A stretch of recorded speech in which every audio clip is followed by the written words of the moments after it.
C'était un des faits les plus choquants dans une salle d'audience en Allemagne après la guerre. En 1980, une mère était assise au tribunal, écoutant le témoignage du meurtrier de sa fille Anna, âgée de 7 ans. Puis il a fait quelque chose d'incroyable. Il a transféré la faute sur l'enfant. Il a même affirmé que le traitement médical l'exemptait de toute responsabilité pour ce qui s'est passé avec Marianne. Chaque mot qu'il disait était comme un couteau. Le troisième jour du procès, quand Klaus Grabowski a encore tenté de fuir la responsabilité, elle s'est levée, a sorti son arme et lui a tiré 8 balles dans le dos. La salle d'audience est devenue un chaos. Certains l'ont félicité comme une mère endeuillée qui a fait ce que le système refusait de faire, d'autres ont dit que la clémence ne marche pas ici. La loi est là pour la justice. Marianne a été finalement condamnée pour meurtre involontaire et détention illégale d'armes à feu. Elle a été condamnée à 6 ans de prison, mais libérée après 3 ans passés derrière les barreaux. Elle a quitté l'Allemagne pour tenter de reconstruire sa vie, mais la douleur de perdre sa fille est restée en elle.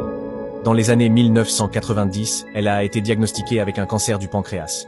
À la fin de sa vie, elle a donné plusieurs interviews finales, plus comme la femme ayant tiré dans la salle d'audience, mais comme une mère qui n'a jamais cessé de regretter sa fille. Elle est décédée en 1996 à l'âge de 47 ans. Son dernier vœu était simple, être enterrée à côté d'Anna. Aujourd'hui, leurs pierres tombales sont côte à côte, mère et fille. Enfin, inséparables. Dis-moi, si un meurtrier accusait ton enfant, que ferais-tu ?